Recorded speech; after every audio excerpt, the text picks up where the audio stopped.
Strength, weakness, opportunity, threat analysis చేసినప్పుడు Iran దగ్గర Israel కనుక తనను తాను కాపాడుకోలేకపోతే చుట్టుపక్కల 22 అరబ్ ఆర్ ఇస్లామిక్ కంట్రీస్ ఉన్నాయి. ఇది 4వ కారణము. అందుకని ఇజ్రాయెల్ అమెరికా చెప్పినా వినకుండా ఇరాన్కి వెనక వైపున చైనా, రష్యా, పాకిస్తాన్, టర్కీ, ఇజ్రాయెల్కి వెనక వైపున అమెరికా. ఎందుకు నతాంజ్ అనే ఏరియాని మీరు ఫెన్సింగ్ చేసి పెట్టుకున్నారు? శాంతి కోరుకోట్ల ఇజ్రాయెల్. రణమా మరణమా? మిగతా ముస్లిం కంట్రీస్ అయిన ఖతర్ కానీ, బహ్రెయిన్ కానీ, సౌదీ అరేబియా కానీ, యుఏఈ కానీ ఆయిల్ని అమ్ముకోలేని పరిస్థితి వస్తుంది. అమెరికా దగ్గర ఏ ఆయుధం ఉన్నా అది ఇజ్రాయెల్ ఆయుధంగానే పరిగణించండి. నమస్తే, వెల్కమ్ టు సింగిడి. ఇరాన్ ఇజ్రాయెల్ మధ్య వార్ మొదలై 5 రోజులు కావస్తుంది. అయితే దీనికి మొన్న ఎయిర్ ఇండియా విమానం క్రాష్ అవ్వడానికి మధ్య ఒక చిన్న సారూప్యం కనిపిస్తోంది. ఒక్కరోజు ముందు ఇరాన్ ఇజ్రాయెల్ వార్ గనక మొదలై ఉంటే మన ఈ ఎయిర్ ఇండియా అటువైపు ప్రయాణించేదే కాదు, ఆ రూట్లో వెళ్ళేదే కాదు, వెళ్ళాలన్న థాట్ వచ్చేది కాదు, 260 మంది ప్రాణాలు మిగిలేయి అన్నారు.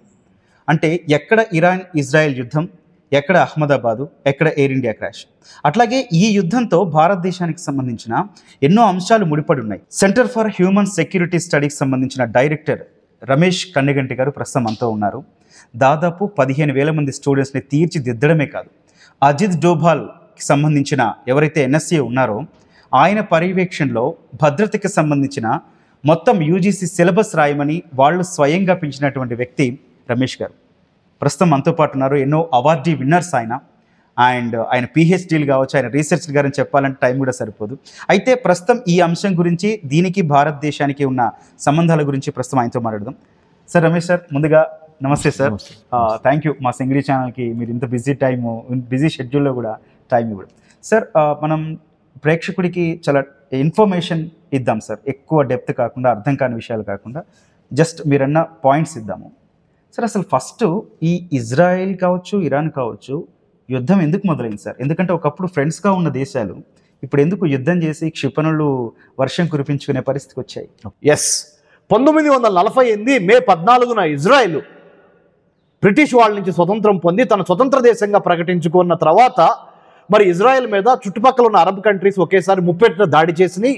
ఆ ముప్పెట దాడిని కూడా తట్టుకొని ఇజ్రాయెల్ నిలబడి 1948 మే 14 నుంచి 1979 వరకు ఇజ్రాయెల్కి ఇరాన్కి మంచి స్నేహభావము, అవినాభావ సంబంధము, చక్కటి ఫ్రెండ్షిప్ ఉన్నది. అలానే అమెరికాకి ఇరాన్కి కూడా 1979 షా ఆఫ్ ఇరాన్ పరిపాలన చేస్తున్నారు ఇరాన్ దేశాన్ని. అప్పటి వరకు అమెరికా కూడా, ఇజ్రాయెల్ కూడా, అమెరికా కూడా, ఇరాన్ కూడా, మీ 3 దేశాలు మంచి స్నేహితులు. ఓకే, మరి ఈ రోజున అమెరికా, ఇజ్రాయెల్ మంచి స్నేహితులు, ఇరాన్ మంచి స్నేహితులు కాకుండా శత్రువు అయిపోయాడు. ఎందుకు అయిపోయాడు అన్నప్పుడు 1979లో అప్పుడున్న పరిపాలకుడు ఇరాన్లో షా ఆఫ్ ఇరాన్ అంటారు. ఆ షా ఆఫ్ ఇరాన్ యొక్క రెజీము అంటే ఆయన పరిపాలన నచ్చక అక్కడ అయతుల్లా ఖొమైనీ, ఈ రోజున 85 సంవత్సరాల supreme of Iran, leader of Iran Ayatollah Khomeini ఆ 79లో ఇస్లామిక్ రెవల్యూషన్ అనేది తీసుకొచ్చి షా ఆఫ్ ఇరాన్ని అంటే ఆ రోజునున్న నాయకుడు ఇరాన్లో అతన్ని మరి పాతాళానికి తొక్కేసి ఆ రోజు నుంచి ఇస్లామిక్ రిపబ్లిక్ ఆఫ్ ఇరాన్గా ఏర్పడి, అది ఇజ్రాయెల్కి నచ్చలేదు, అమెరికాకి నచ్చలేదు. మొదటి కారణం. రెండో కారణం, ముస్లిం వరల్డ్లో సున్నీ ముస్లిమ్స్ అని, షియా ముస్లిమ్స్ అని 2 తెగలు ఉంటాయి. షియా ముస్లిమ్స్కి లీడర్గా అయతుల్లా ఖొమైనీ ఇరాన్ ఈ రోజున నుంచొని ఉంది. ఒక పక్కన సౌదీ అరేబియా, ఈజిప్టు సున్నీ ముస్లిమ్స్ కంట్రీస్లో నెంబర్ 1 లీడర్స్గా ఎదుగున్నాయి. సున్నీ షియా మధ్య కూడా పడదు. అలా అని అమెరికా ఏం చేస్తుంది? ఈ రోజున సౌదీ అరేబియాకి, ఈజిప్ట్కి దగ్గరగా ఉంది అమెరికా. ఇజ్రాయెల్ కూడా ఈ మధ్యకాలంలో సౌదీ అరేబియాతో కొద్ది సత్సంబంధాలు స్టార్ట్ చేసింది. సో శత్రువు మిత్రుల్లాగా ఇరాన్కి, ఇజ్రాయెల్కి, ఇరాన్కి, అమెరికాకి పడకపోవడానికి రెండో కారణం ఏంటంటే, మొదటి కారణము ఇస్లామిక్ రిపబ్లిక్ ఆఫ్ ఇరాన్గా ఇరాన్ ఏర్పడటము మొదటి కారణము. ఇది అమెరికాకి, ఇరాన్కి మధ్య వైరుధ్యానికి, ఇజ్రాయెల్కి, ఇరాన్కి మధ్య వైరుధ్యానికి. ఒక్క పాయింట్ కామన్గా వచ్చే అంశం సార్, మొన్న ఆపరేషన్ సింధూర్లో భారత్ ఘన విజయం సాధించిన తర్వాత పాకిస్తాన్ను తుత్తునియలు చేసిన తర్వాత ఉగ్ర స్థావరాల్ని మన క్షిపణులతోటి వెంటనే పాకిస్తాన్ పరిగెత్తుకుని వెళ్ళి ఏదైతే ఇరాన్ పాకిస్తాన్ మీద దాడి చేసిన తర్వాత అసలు సంబంధాలే లేవనుకున్న టైంలో పాకిస్తాన్ అధ్యక్షుడు వెళ్ళి ఇరాన్తో సమావేశం కావడం, మన ముస్లిం దేశాలన్నీ ఒక కూటమిగా ఏర్పడాలి అనడం, తర్వాత ఈ యుద్ధం మొదలవడం, ఇట్లా ఏమన్నా పరిణామాలు దారితీసాయనుకోవచ్చా? తప్పనిసరిగా ఇరాన్ పాకిస్తాన్కి మధ్య అవినాభావ సంబంధాలు ఉన్నాయి. అలాగని ఇరాన్ మనకి శత్రువేం కాదు, మనకి ఇరాన్కి మధ్య కూడా అవినాభావ సంబంధం ఉంది. ఇజ్రాయెల్కి భారత్కి మధ్య కూడా అవినాభావ సంబంధం ఉంది. అంతర్జాతీయ సంబంధాలలో అండర్లైన్ చేసుకోవాల్సిన అంశం ఏంటంటే శాశ్వత శత్రువులు, శాశ్వత మిత్రులు అంతర్జాతీయ సంబంధాల్లో ఉండరు. ఆ దేశం యొక్క నేషనల్ ఇంట్రెస్ట్ ఆ రోజుకి ఏది ఉందో దాన్ని బట్టి దేశాలు నిర్ణయాలు తీసుకుంటవి. కాబట్టి 1979 వరకు మంచి స్నేహితులుగా ఉన్న అమెరికా, ఇరాన్, ఇజ్రాయెల్ 1979 నుంచి ఇవాళ 2025 మధ్య మరి పచ్చగడ్డి వేస్తే బగ్గుమంటున్న తీరు ఎందుకు అంటే ఇరాన్ ఏం చెబుతుంది దానికి ఆన్సరు, మమ్మల్ని మేము కాపాడుకోవటానికి మేము enrichment program, uranium enrichment program చేసుకొని మేము మా న్యూక్లియర్ వెపన్స్ని సెకండరీది, ఫస్ట్ ఏంటంటే సివిలియన్ న్యూక్లియర్ పర్పస్ కోసమే మేము న్యూక్లియర్ కెపాసిటీని బిల్డ్ చేసుకుంటున్నాము అని ఇరాన్ చెప్తుంది. International atomic energy agency IAEA అంటారు. ఆ IAEA ఇన్స్పెక్షన్స్ కూడా జరిగినాయి కదా. మా దగ్గర ఏమీ సెంట్రిఫ్యూగ్స్ దొరకలేదు కదా. అంటే అణ్వాయుధాలు తయారు చేస్తున్నామని మీరు మా మీద ఆరోపిస్తున్నారు కదా అమెరికా, ఇజ్రాయెల్. మరి మా దగ్గర ఏం దొరకలేదు కదా, మేము మరి అణ్వాయుధాలు ఉత్పత్తి చేస్తున్నాము, న్యూక్లియర్ బాంబ్స్ ఉత్పత్తి చేస్తున్నామని ఎలా చెప్తున్నారు అని ఇరాన్ ప్రశ్నిస్తుంది. ఇజ్రాయెల్ ఏమంటుంది, అమెరికా ఏమంటుంది దానికి ప్రత్యుత్తరంగా, మీరు చెప్పేన్ని దొంగ మాటలు, మీరు గనక శాంతి కోసం లేదా మీ యొక్క విద్యుత్ శక్తి అవసరాలు, ఎలక్ట్రిసిటీ అవసరాల కోసం గనక మీరు సివిలియన్ న్యూక్లియర్ పర్పస్ మీద మీరు చేస్తున్నట్లయితే మీరు దాచుకోవాల్సిన అంశాలు ఏంటి, ఎందుకు నతాంజ్ అనే ఏరియాని మీరు ఫెన్సింగ్ చేసి పెట్టుకున్నారు, మా దగ్గర visual intelligence, imagery intelligence, human intelligence, అన్ని రకాల ఓపెన్ సోర్స్ ఇంటెలిజెన్స్, అన్ని రకాల ఇంటెలిజెన్స్ మా దగ్గర ఉన్నది. మీరు అణ్వాయుధాలు చేస్తున్నారు, న్యూక్లియర్ బాంబ్స్ మీరు చేస్తున్నారు, దాని మూలాన మా ఇజ్రాయెల్కి ఎగ్జిస్టెన్షియల్ థ్రెట్ ఉంది. ఆల్రెడీ మేము హోలోకాస్ట్ అని జరిగి, మాస్ ఎక్సోడస్ జరిగి ప్రపంచవ్యాప్తంగా జూయిష్ పీపుల్ చెల్లాచెదరైపోయాము. అతి కష్టం మీద మేము ప్రపంచంలో ఒకే ఒక జూయిష్ స్టేట్ని మేము నిర్మించుకున్నాము. 14th May 1948, that is the state of Israel. ఆ స్టేట్ ఆఫ్ ఇజ్రాయెల్ని అధఃపాతాళానికి తొక్కటానికి ఇస్లామిక్ రెవల్యూషనరీ గార్డ్స్ని మీరు స్థాపించి, ఇస్లామిక్ రెవల్యూషన్ తీసుకొచ్చి, ఇస్లామిక్ రిపబ్లిక్ ఆఫ్ ఇరాన్గా మీరు ఏర్పడిన తర్వాత మా మీద దాడులు జరుగుతున్నవి. వాళ్ళకి పక్కా సమాచారం ఉంది, Iran is going to be nuclear.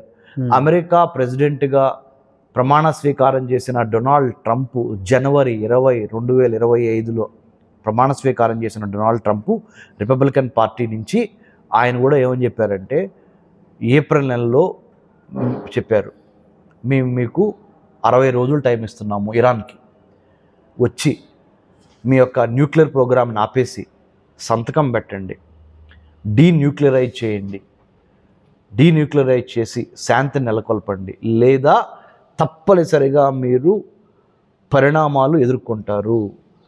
The consequences of you not signing the nuclear accord will have a disastrous military political consequences అని డొనాల్డ్ ట్రంప్ చెప్పాడు. 60 రోజులు గడిచిపోయినాయి, ఇరాన్ వచ్చి చేయలేదు. కానీ 2 రోజులు ఆగితే, అంటే ఇవాళ 18వ తారీఖు, అంటే 12వ తారీఖు యుద్ధం స్టార్ట్ అయింది ఇరాన్కి ఇజ్రాయెల్కి మధ్య.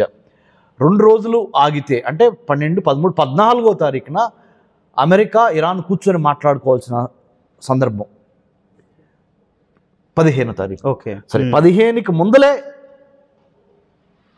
ఇజ్రాయెల్ ప్రియంప్టివ్ స్ట్రైక్ చేసేసింది. ఎందుకు చేసింది? ఒకవేళ వాళ్ళిద్దరి మధ్య కనుక ఒక డిబేట్ డిస్కషన్ జరిగితే ఎటువంటి ఆంక్షలు విధిస్తారో అమెరికా వాళ్ళు ఇజ్రాయెల్ మీద అనే ఉద్దేశంతోనే ప్రియంప్టివ్గానే ముందలుగానే వెళ్ళి కొట్టేసేసింది.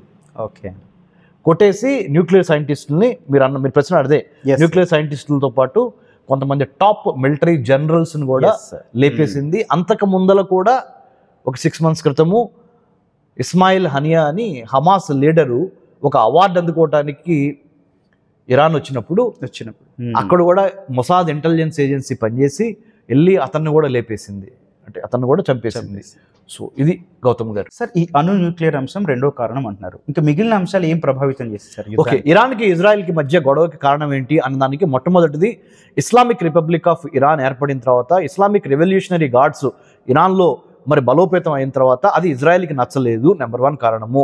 నెంబర్ 2 కారణము ఏంటంటే అన్నిటికన్నా ముఖ్యమైనది హెజ్బుల్లా, హమాస్, హౌతీస్ ఈ 3 టెర్రరిస్ట్ ఆర్గనైజేషన్స్కి ఇరాన్ ఫండింగ్ ఉంది. ఇస్లామిక్ రిపబ్లిక్ ఆఫ్ ఇరాన్ యొక్క సుప్రీం లీడర్ అయతుల్లా ఖొమైనీ యొక్క ideological, financial, military support to these 3 terrorist organisations which are helping the unrest in Israel. తెలుగులో చెప్పాలి అంటే ఇజ్రాయెల్లో జరుగుతున్న గొడవలకి, ఇజ్రాయెల్లో జరుగుతున్న టెర్రరిస్ట్ ఇన్సిడెంట్స్కి ఇరాన్ సపోర్టింగ్ చేస్తున్న హౌతీస్, ఇరాన్ సపోర్ట్ చేస్తున్న హెజ్బుల్లా, ఇరాన్ సపోర్ట్ చేస్తున్న హమాస్ ఈ 3 టెర్రరిస్ట్ ఆర్గనైజేషన్స్కి ఇరాన్ సపోర్ట్ చేస్తున్నది కాబట్టి అది ఇజ్రాయెల్కి నచ్చలేదు. ఇది ఒక అతి కీలకమైన 3వ అతి పెద్ద కారణము ఇరాన్కి ఇజ్రాయెల్కి మధ్య గొడవ జరగటానికి. 4వది అతి కీలకమైనది, ఇది కూడా ఇరాన్ ఎప్పుడైతే అణ్వాయుధాలు తయారు చేస్తుందని ఇజ్రాయలీ ఇంటెలిజెన్స్ ఏజెన్సీ పసిగట్టిందో, అది ఇప్పుడు జరిగింది కాదు, గత 20 ఏళ్ళ నుంచి స్లోగా over a period of time last 2 decades నుంచి ఇరాన్ను న్యూక్లియర్ వైపు వెళుతున్నది అనేది Israeli Mossad, Israeli external intelligence agency యొక్క సమాచారము. అది నచ్చలేదు. ఎందుకంటే ఇజ్రాయెల్ జనాభా అతి కష్టం మీద లెక్కేసిన 90 లక్షలకు మించి లేరు. ఇరాను పెద్ద దేశం. ఇంకోటి ప్రపంచం మొత్తం మీద ఒకే ఒక జూయిష్ కంట్రీ ఇజ్రాయెల్. ఇజ్రాయెల్ కనుక తనను తాను కాపాడుకోలేకపోతే చుట్టుపక్కల 22 అరబ్ ఆర్ ఇస్లామిక్ కంట్రీస్ ఉన్నాయి. మిడిల్ ఈస్ట్ అంటారు. మన భారతదేశం వైపు నుంచి చూసినప్పుడు దీన్ని వెస్ట్ ఏషియా అంటారు. అమెరికా వైపు చూసినప్పుడు దీన్ని మిడిల్ ఈస్ట్ అంటారు. ఇది ఇంకో కారణము. అంటే న్యూక్లియర్ వెపన్స్ ఇరాన్ దగ్గర ఉన్నవి. ఆ వెపన్స్ని కనుక మనము నాశనం చేయకపోతే ఇజ్రాయెల్ తనకి తాను గొయ్యి దూకున్నట్టు అవుద్ది. ఇది 4వ కారణము. అందుకని ఇజ్రాయెల్ అమెరికా చెప్పినా వినకుండా, ఇది 15వ తారీఖున ఇరాన్కి అమెరికాకి టాక్స్ జరగబోతున్నాయి. కానీ 12వ తారీఖు 13వ తారీఖు వీళ్ళు ప్రియంప్టివ్ స్ట్రైక్ అంటే ముందలుగానే దెబ్బ కొట్టేశారు. ఇరాన్ దగ్గరికి వెళ్ళి ఇరాన్లో ఉన్న న్యూక్లియర్ ఏరియాని ఎందుకు కొట్టారు? ఒకవేళ ఇరాను అమెరికా చర్చలకు కూర్చుంటే, అమెరికా కనుక ఒప్పుకుంటే ఇరాన్ చెప్పినాయి చచ్చినట్టు ఇజ్రాయెల్ దాన్ని పాటించాల్సి వస్తుంది. ఆ అవకాశం ఇవ్వకుండా అమెరికాకి, ఇరాన్కి ఇజ్రాయెల్ నా నేషనల్ ఇంట్రెస్ట్ నేను కాపాడుకోవాలి, నా జాతిని నేను కాపాడుకోవాలి కాబట్టి నేను ముందడుగేయాలి, ఎవడేమనుకున్నా నాకు సంబంధం లేదు, నా 90 లక్షల మంది జూయిష్ పీపుల్ని నేను కాపాడుకోవాలి. 4 కారణాలు చెప్పాను ఇప్పటికి. 5వ అతి ఇంపార్టెంట్ కారణం ఏంటంటే ఇరాన్కి ఇజ్రాయెల్కి మధ్య గొడవ రావటానికి అమెరికా, ఇజ్రాయెల్ ప్రతి సంవత్సరము ఇద్దరి మధ్య రక్షణ, వర్తక, వాణిజ్య, వ్యాపారపరమైన గ్రేటర్ అండర్స్టాండింగ్ ఉంది. అమెరికాకి ఎటువంటి నష్టం కలిగినా ఇజ్రాయెల్ తట్టుకోలేదు, ఇజ్రాయెల్కి ఎటువంటి నష్టం కలిగినా అమెరికా తట్టుకోలేదు. మరి ముఖ్యంగా అమెరికాని పాలిస్తున్న Republican party very close to Jewish Benjamin Netanyahu. ఇక్కడ రైట్ వింగ్ గవర్నమెంటే. ఇజ్రాయెల్లో Benjamin Netanyahu the prime minister of Israel also belongs to a right wing government. 2 right wing గవర్నమెంట్లు కలిసినాయి. ఓకే. సో ఇరాన్కి అమెరికాకి జరుగుతున్న గొడవని ఇజ్రాయెల్ తన గొడవగా భావిస్తుంది. ఇరాన్ని ఎలిమినేట్ చేయటం అనేది common goal between America and Israel. Common goal. ఇంకో కారణం, ప్రతి సంవత్సరము $3 నుంచి $4 billion US money is being pumped in to Israeli military assistance. అది ఇరాన్కి నచ్చట్ల. ఇరాన్ ఏమంటుంది, ఇజ్రాయెల్ని బలోపేతం చేయటం ద్వారా మా మీద దాడి చేయాలని అమెరికా యొక్క కుట్ర, కాబట్టి ఇజ్రాయెల్ని ముట్టించడం ద్వారా, ఇజ్రాయెల్ని సర్వనాశనం చేయటం ద్వారా ఇటు పాలస్తీనా ప్రాబ్లంకి సొల్యూషన్ చూపించిన వాళ్ళం అవుతాం, అటు లెబనాన్తోనూ గొడవ ఉంది ఇజ్రాయెల్కి, అటు ఈజిప్ట్తోనూ కొద్ది గొడవ ఉంది. ఆ చుట్టుపక్కల ఉన్న ఇజ్రాయెల్ చుట్టుపక్కల ఉన్న అన్ని ఇస్లామిక్ కంట్రీసు ఒక్క దెబ్బతో ఇరాన్ వైపు వచ్చే అవకాశం ఉంటుంది ఇజ్రాయెల్ని తుదిముట్టించడం ద్వారా అని ఇరాన్ భావించడం. రీజనల్ పవర్గా సౌదీ అరేబియాను తొక్కేసి నేను ఎదగాలి అని ఇరాన్ భావించడం. Okay, Saudi Arabia America are friends. Saudi Arabia ఈ మధ్య కాలంలో ఇజ్రాయెల్కి దగ్గర అవుతుంది. ఓకే, అది ఇరాన్ కూడా మింగుడు పడలా. సౌదీ అరేబియా సున్నీ ముస్లిం లీడర్షిప్కి నెంబర్ 1 అని చెప్పా. ఈజిప్ట్ కూడా సున్నీ ముస్లిమ్స్కి నెంబర్ 1.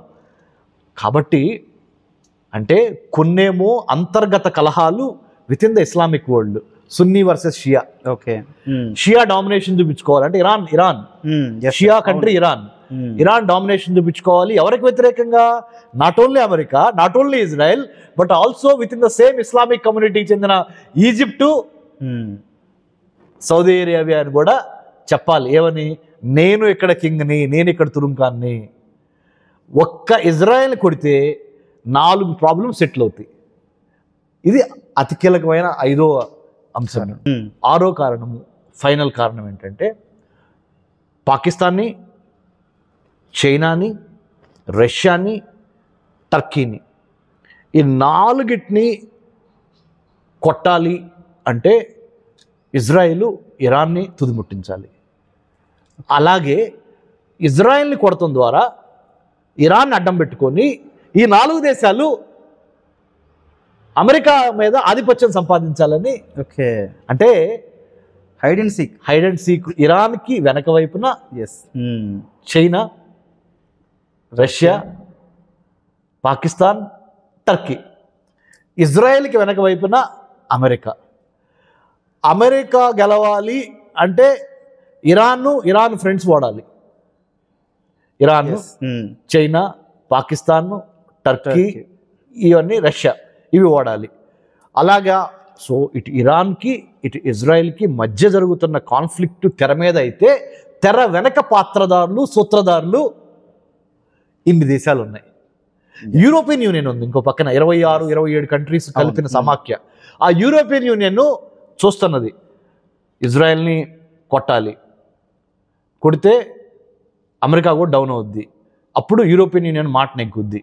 వీళ్ళేం చూస్తున్నారు? చైనా వాళ్ళు యూరోపియన్ యూనియన్ అమెరికా కొట్టుకోవటం మూలాన అంటే క్రిస్టియన్ కంట్రీస్ కొట్టుకోవాలి, వైట్స్ కొట్టుకోవటం మూలాన ఈస్ట్ ఏషియాలో నేను ప్రామినెంట్ అయ్యి దాని తర్వాత బెల్ట్ అండ్ రోడ్ ఇనిషియేటివ్ ద్వారా ప్రపంచంలో నేనే వర్తక వాణిజ్య వ్యాపారాల్లో 70 దేశాల చేత సైన్ పెట్టించింది చైనా. అవును సార్. సో ఇది కావాలి. సో అంటే అమెరికా, చైనా, రష్యా ఈ 3 మధ్య చదరంగంలో regional players Israel, Iran. Sir అసలు ఇరాన్, ఇజ్రాయిల్ ఆయుధాల కెపాసిటీ ఏంటి? ఏ దేశం దగ్గర ఎక్కువ ఉన్నాయి? అసలు ఇజ్రాయిల్ ఇరాన్ని తట్టుకోగలదా, లేకపోతే ఇరాన్ ఇజ్రాయిల్ మీద అటాక్ చేసి గెలవగలదా? ఓకే, గౌతమ్ గారు చాలా కీలకమైన ప్రశ్న అడిగారండి. ఎవరి బలం ఎంత, ఎవరి బలహీనతలు ఏంటి? స్వాట్ అనాలిసిస్ అంటారు. Strength, weakness, opportunity, threat analysis చేసినప్పుడు ఇరాన్ దగ్గర స్టాండింగ్ ఆర్మీ ఎక్కువ ఉంది, ఇరాన్ దగ్గర మెన్ అంటే ఫుట్ సోల్జర్స్ ఎక్కువ ఉన్నారు, ఎందుకంటే ఇరాన్ జనాభా ఎక్కువ కాబట్టి ఆటోమేటికల్లీ. కానీ ఇజ్రాయెల్ దగ్గర the most sophisticated technology, arms, ammunitions, iron dome, ballistic missiles, fighter jets, naval forces, intelligence ఇవి ఎక్కువగా ఉన్నాయి. Plus America support. అమెరికా దగ్గర ఏ ఆయుధం ఉన్నా అది ఇజ్రాయెల్ ఆయుధంగానే పరిగణించండి. ఓకే, అమెరికా దగ్గర ఏ ఆయుధం ఉన్నా అది ఇజ్రాయెల్ ఆయుధంగానే పరిగణించండి. So that's why Israel is definitely way above Iranian military or technical or intelligence or you take any arms and ammunitions. So America plus Israel is one and Israel is on the top of the race, on the top of the game. Okay sir, ఇంకొక విషయం, ఈ యుద్ధం ఎంతవరకు దారితీసే అవకాశాలు ఉన్నాయి? అంటే మనం ఈ మధ్య చూస్తున్నాం, లైక్ ఇండియా పాకిస్తాన్ మీద అటాక్ చేసి 2 రోజుల్లో ఖేల్ ఖతం అన్నట్లు చేస్తుందా, లేకపోతే ఇప్పటికీ కొనసాగుతున్న రష్యా ఉక్రెయిన్ యుద్ధం లాగా అదొక ఎపిసోడ్ లాగా కొనసాగే అవకాశాలు ఏమైనా ఉన్నాయా? Very good. ఈ యుద్ధము చాలా త్వరగానే జూన్ లోపలే ముగిసిపోద్ది. ఎందుకంటే ఇండియా పాకిస్తాన్ యుద్ధం మూలంగా ప్రపంచ వర్తక వాణిజ్య వ్యాపారాలు ఇబ్బందిలోకి వెళ్ళే అవకాశాలు చాలా తక్కువగా కనపడతాయి.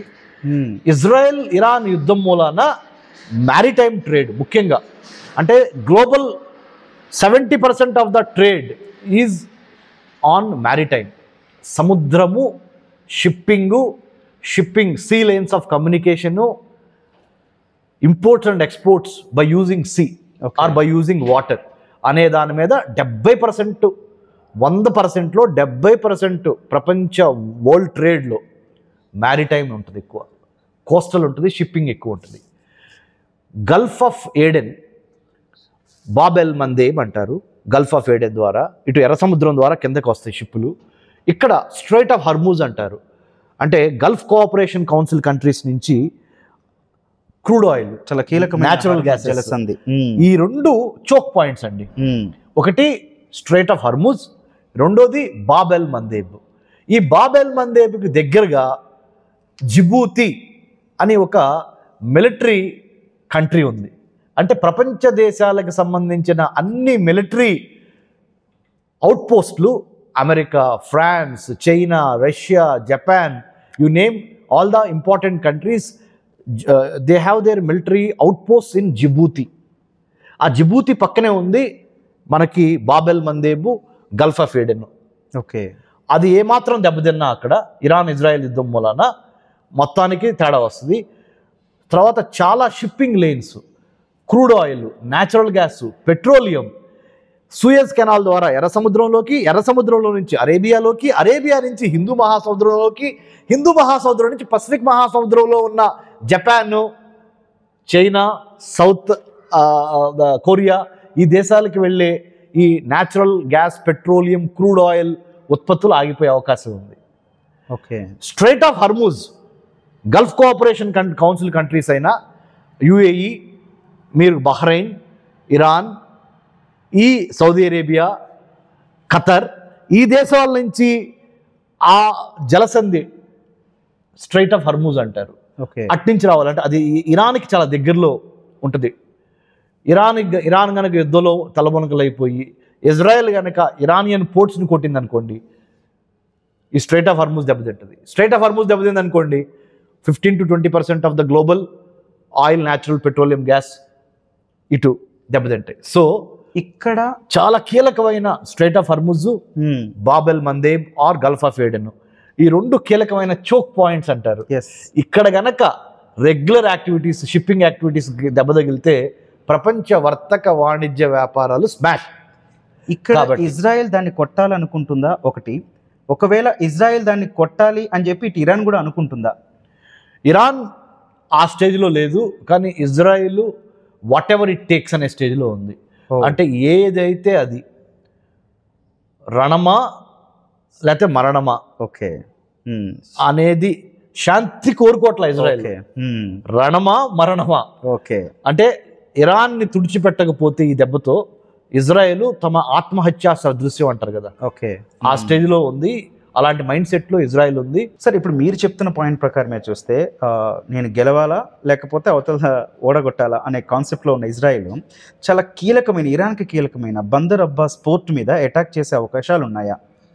Everything is fair in love and war అంటారు. 100% ప్రతి దాన్ని సర్వనాశనం చేయడానికి ఇజ్రాయెల్ రెడీగా ఉంది. ఇరాన్కి సంబంధించిన పోర్ట్ కానీ, ఎయిర్పోర్ట్ కానీ, న్యూక్లియర్ ఇన్స్టాలేషన్స్ కానీ, వైటల్ ఇన్స్టాలేషన్స్ కానీ, ఎనీథింగ్. బందర్ అబ్బాస్ పోర్టు కనుక ఇజ్రాయెల్ కొడితే, ఇరాన్కి చెందిన బందర్ అబ్బాస్ పోర్టు కనుక ఇజ్రాయెల్ కనుక బాంబింగ్ చేసి నిర్వీర్యం చేస్తే అక్కడే స్ట్రైట్ ఆఫ్ హర్మూజ్ ఉంది. ఓకే, ఆ పర్షియన్ గల్ఫ్ కంట్రీస్ అన్నీ పెద్ద పెద్ద ఆయిల్ ట్యాంకర్స్, క్రూడ్ ఆయిల్ అట్నుంచి రావాల్సిందే. కాబట్టి అదొక ప్రపంచ వర్తక వాణిజ్య వ్యాపారాలకి విఘాతం కలిగించే అంశము. కాబట్టి మిగతా ముస్లిం కంట్రీస్ అయిన ఖతర్ కానీ, బహ్రెయిన్ కానీ, సౌదీ అరేబియా కానీ, యుఏఈ కానీ ఆయిల్ని అమ్ముకోలేని పరిస్థితి వస్తుంది. ఇది ఇరానియన్ బందర్ అబ్బాస్ పోర్ట్ కనుక అటాక్కి గురైతే ఇజ్రాయెల్ ద్వారా. ఆ విధంగా చూసినా ఇరాన్కి నష్టమే. మిగతా కంట్రీస్ ఉన్నాయని చెప్పాను ఇప్పుడు నేను, గల్ఫ్ కోఆపరేషన్ కంట్రీస్, అవన్నీ కలిసి ఇరాన్ మీద ఒత్తిడి పెడతాయి. మీరు కొట్టుకొని మా ప్రపంచ వాణిజ్యాన్ని కూడా దెబ్బతీస్తారు. కాబట్టి నువ్వు ఇమ్మీడియట్గా ఇరాన్ మీద ఒత్తిడి పెరుగుద్ది, శాంతి చర్చలకు వచ్చేసేసే ఇజ్రాయెల్తో. ఇది నీకు మంచిది కాదు, నీ ద్వారా నీ పక్కన ఉన్నాం కాబట్టి మాకు మంచిది కాదు. అందుకని జూన్ లోపలే 100% ఇజ్రాయెల్ ఇరాన్ మధ్య కాన్ఫ్లిక్ట్ వారు 100% జూన్ 30 లోపలే, ఇంకా ఎర్లీగా వాళ్ళు 18వ తారీఖు, జూన్ 30 కూడా చాలా ఎక్కువ. ఇవాళ నుంచి ఇంకొక 4-5 రోజులు, మహా అయితే వారం రోజుల లోపల ఇరాన్ ఇజ్రాయెల్ యుద్ధం ముగిసిపోవడానికి అన్ని రకాల కారణాలు కనపడుతున్నాయి నాకు. రైట్, ముగిసిపోవాలి, ముగిసిపోద్దని నేను భావిస్తున్నాను. ఇరాన్ ఇజ్రాయెల్ మధ్య యుద్ధం జూన్ 25వ తారీఖు లోపల ముగిపోతే ప్రపంచం మొత్తం చాలా వర్తక వాణిజ్య వ్యాపారాలు, ముఖ్యంగా షిప్పింగు, మ్యారిటైమ్ ట్రేడ్ దెబ్బతింటది. ఇప్పుడు ఆ పాయింట్కే వస్తుంది సార్. ఈ ఇరాన్ ఇజ్రాయెల్ వార్ తోటి ఇండియా మీద ఎఫెక్ట్ ఎంత, అట్లాగే ప్రపంచ దేశాల మీద ఎఫెక్ట్ ఎట్లా? Very good. క్రూడ్ ఆయిల్ కావచ్చు, బంగారం, వెండి కావచ్చు, వీటి ధరల మీద. వెరీ గుడ్ క్వశ్చన్ అండి. ఇరాన్ నుంచి కూడా మనం క్రూడ్ ఆయిల్ తీసుకోవటం ఎప్పటి నుంచో జరుగుతుంది. మనము ఇంకా ఎనర్జీ డిపెండెంట్ కంట్రీనే ఇండియా. ఎనర్జీ ఇండిపెండెన్స్ రాలా మనకి.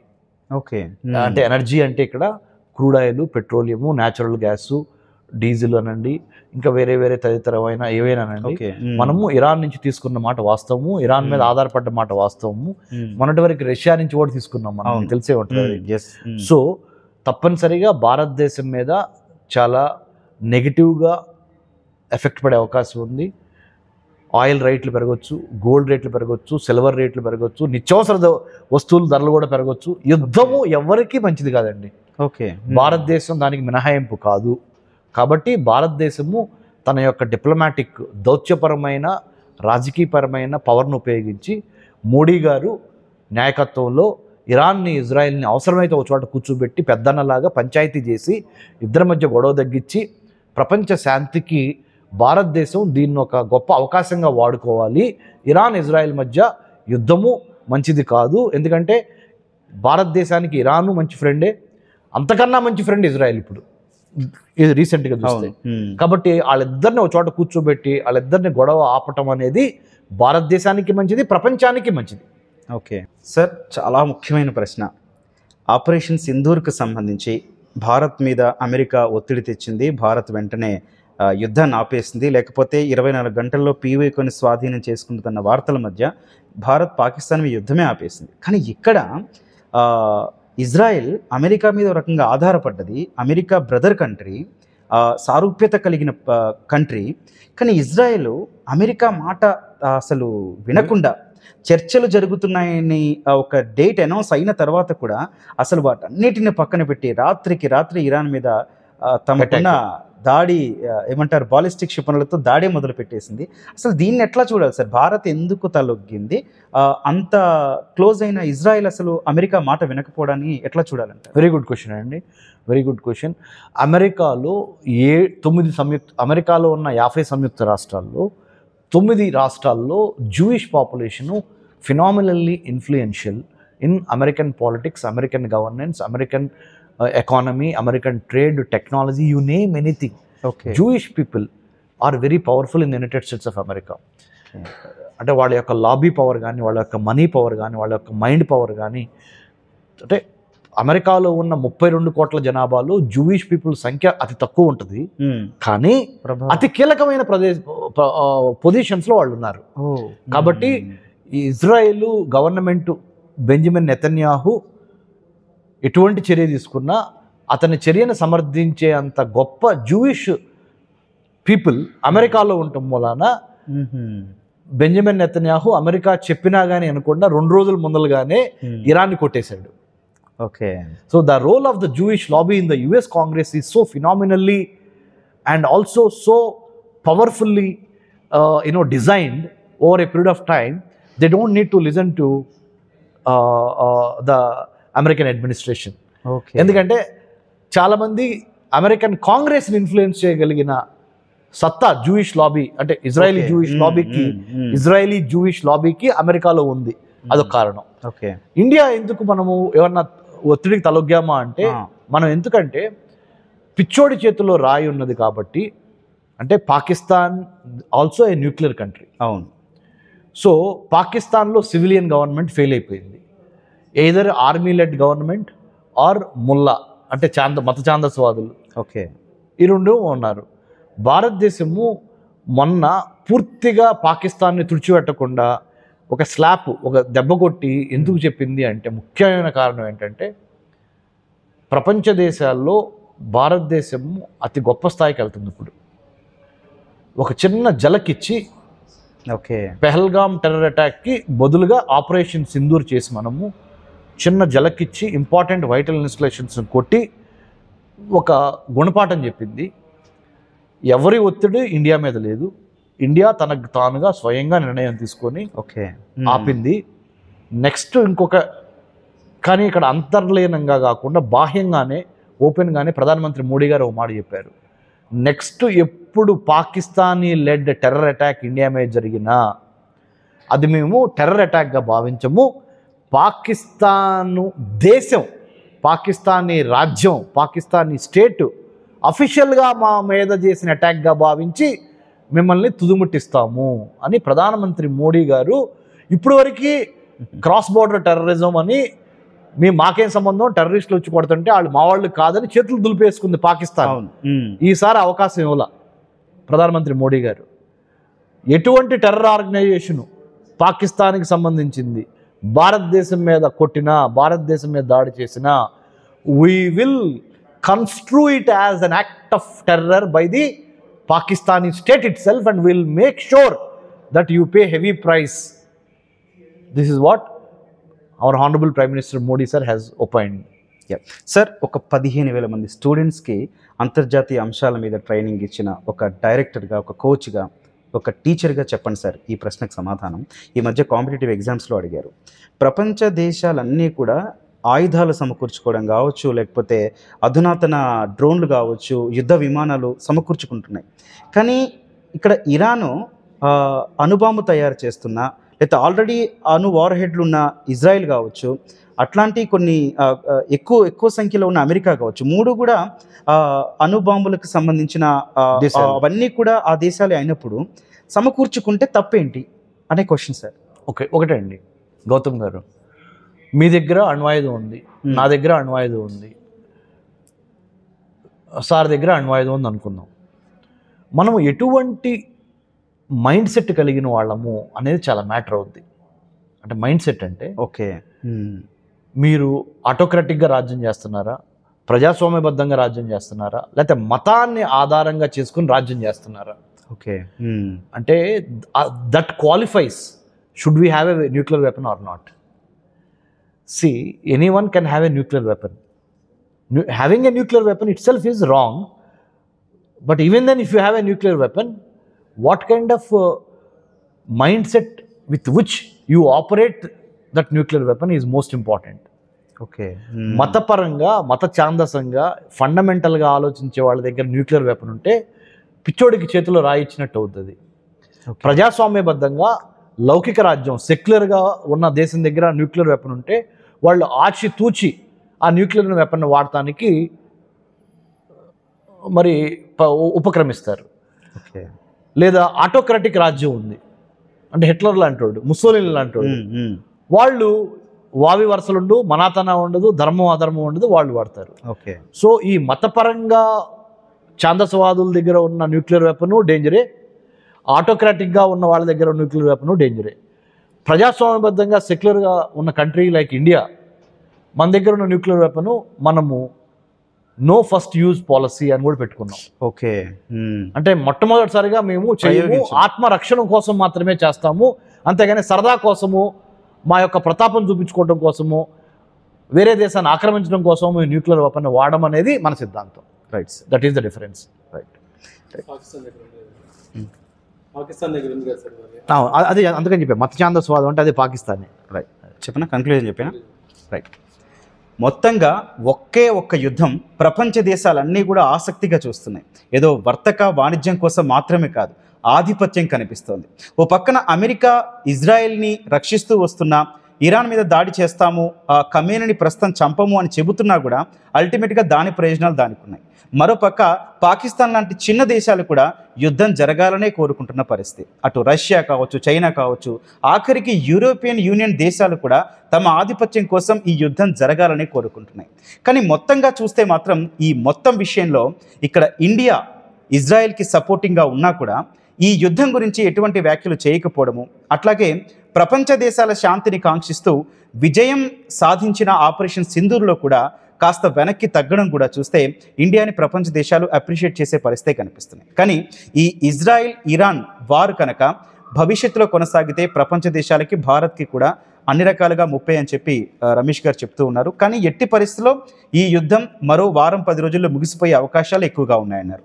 మరో ముఖ్యమైన విషయం అణు వార్ హెడ్లకు సంబంధించి, అంటే ఈ అణ్వాయుధాలు ఏ దేశం దగ్గరున్నా అవి మ్యూజియంలో పెట్టి ఉంచుకోవడానికి కాదు, ఏదో ఒక సందర్భంలో ప్రయోగించే పరిస్థితి కల్పించే అవకాశాలు వస్తాయని చెప్పి ఈ అణ్వాయుధాల తయారీ కూడా ఉండకపోవడం ఉత్తమమని ఆయన తన పరిశోధనల ద్వారా కావచ్చు, లేకపోతే ఆయన పర్సనల్ రీసెర్చ్ ద్వారా కావచ్చు ఆయన చెప్తూ ఉన్నారు. Thank you so much sir.